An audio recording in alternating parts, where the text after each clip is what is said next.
Doubtless you know that the battles of France and Stalingrad were among the most disastrous engagements of the Second World War, at least for one side.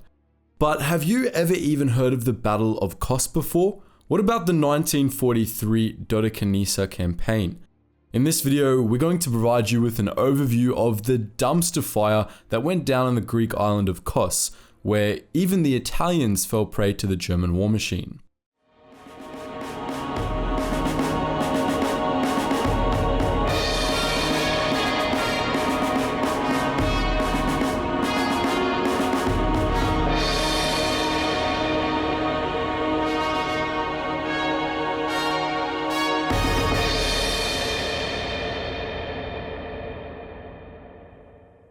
The island of Kos is situated in the Aegean Sea and is part of a group of islands known as the Dodecanese Islands. Kos is far closer to Turkey, in fact, than it is to the Greek mainland. For around 28 years before World War II had even kicked off, Kos was firmly in Italian hands. When the Italians got their butts handed to them in the Allied invasion of Sicily and capitulated soon after, the Germans were more than a little let down by their European tripartite pact ally and moved to pick up some of the pieces the Italians still held. One of such pieces was, you guessed it, the island of Kos. But the Germans weren't the only ones who had poor Kos in their sights. Due to the island's proximity to Turkey, which was basically a sneaky backdoor into the Balkans, the British wanted it too. Both superpowers made a move on the Dodecanese Islands, and the Germans took one of the larger islands, an island called Rhodes, between the 9th and 11th of September 1943, leaving the British with the breathing room to drop in on several of the smaller islands. The British invasion, if we can even call it that, of Kos began under the cover of a bombing of the island of Rhodes by a few dozen B-24 liberators on the 11th of September. While the B-24s were dropping their loads on Rhodes, preventing the German Luftwaffe from getting off the ground, units of Britain's Spec Ops unit, the Special Boat Service, which is still active today, putted up to the shores of Kos, then took hold of a port and airfield near the village of Antimakia. 3 days later, a pair of Bristol Type 156 Beaufighters and several Spitfires of the South African Air Force, or SAAF, touched down on the island, their crewmen eager to lay down their lives for the British Empire. Throughout the next night, 120 paratroopers of the British 11th Parachute Battalion descended upon the island, and the combined British and South African forces met up with the Italians and had a good chat about how, even if they set aside their differences and teamed up, they were going to get absolutely wrecked by the Germans, who had bucket loads more planes in the area. That morning, Allied transport aircraft and ships brought a little more manpower, such as ground units of the Royal Air Force and a little more firepower too, namely a bunch of anti-aircraft guns. More of such deliveries arrived a couple days later as well, but still, the Allies were definitely not as prepared as they could have been, owing at least in part to the perceived unimportance of the Dodecanese theatre of war. In short, there were bigger fish to fry, and the theatre was a bit of an afterthought. With that said, there were around 1,400 British and South African military personnel operating on Kos, bolstered by some 3,500 Italians, who were probably praying to the Allied powers that were for some extra manpower. Long story short, it didn't come and the Italians took the full brunt of the German reprisal. But how did it go down? While the Germans didn't set foot on the island until early October, they put those aforementioned Allied anti-aircraft guns and South African fighters to the test from the 17th of September onwards. With the Luftwaffe now able to take off from Rhodes, German Messerschmitt 109 fighters and Junkers 88s laid waste to British and Italian garrisons on the ground and overwhelmed the South African pilots in the sky, slowly but surely chipping away their already lacking aerial force. By the 26th of September, there were just 4 SAAF aircraft in the sky, but some help did come, namely in the form of 74 Squadron of the British Royal Air Force. Unfortunately, that wasn't enough. As described by one of the pilots of 74 Squadron, Guy de Pass, on the morning of 3rd October, I awoke at 0430 hours and heard the sound of aircraft above me, but didn't take much notice. Then, I heard in the distance the sound of a motor launch.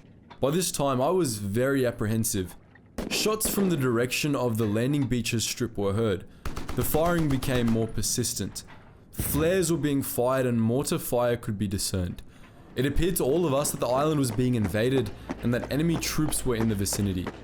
In short, that had been merely a softening of the island, and the true Battle of Kos was about to begin. On the 1st of October, a German invasion fleet of around 10 vessels departed the waters of Crete, headed for the Dodecanese Islands. On board was the German 22nd Infantry Division and units of the German Spec Ops force, the Brandenburgers, seemingly an answer to the Spec Ops special boat service deployed by the British. On the morning of the 3rd, the German invasion fleet spewed its first batch of what would amass to be some 4,000 soldiers onto the shores of Kos, while German Brandenburg operatives descended from the sky in parachutes. Over the next day, in an operation they designated Operation Polar Bear, the Germans absolutely wrecked the Allied and Italian garrisons, quite literally forcing the Allies to flee into the Aegean Sea. But only some of them managed to get away, and the Italian soldiers who had not already been killed were starting to sweat, the German noose becoming tighter and tighter. In the end, around 3,000 of the original 3,500 Italians garrisoned on Kos were taken prisoner by their former ally Germany, a fate shared by about 600 to 900 of the 1,400-ish British troops deployed there, except for the former ally part. As you might have guessed, the Germans did not treat their Italian POWs to bratwurst and chips. Between the 4th and 6th of October, the German general who led Operation Polar Bear, Friedrich Wilhelm Müller, put 148 captured Italian officers on trial. 7 of the officers gave into, if you can't beat them, join them logic and defected. 10 were beaten up and sent to POW camps in Germany, 28 somehow managed to flee to Turkey, and the remaining 103 became victims of what went down in history as the Massacre of Kos. After telling those 103 men that they were going to be transferred across the Aegean Sea to POW camps on the mainland, the Germans organized them into a march and then gunned them down with a few MG-42 machine guns they had hidden in the bushes on the road ahead. The majority of the officers were buried in a mass grave.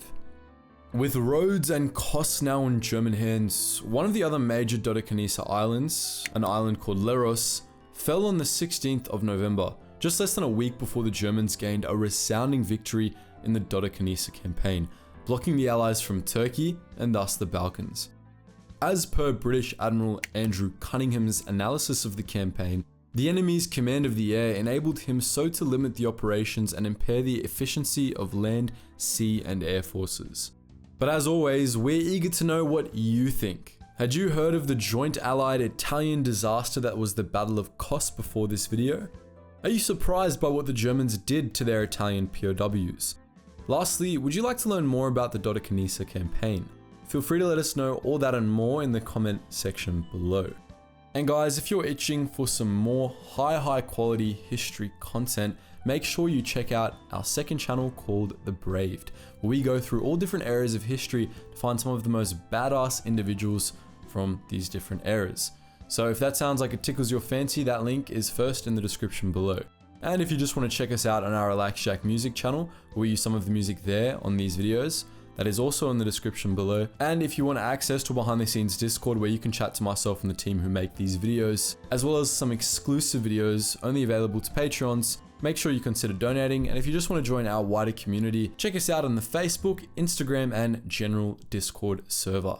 Anyways guys, as always, thank you so much for watching, and I hope you learned something new.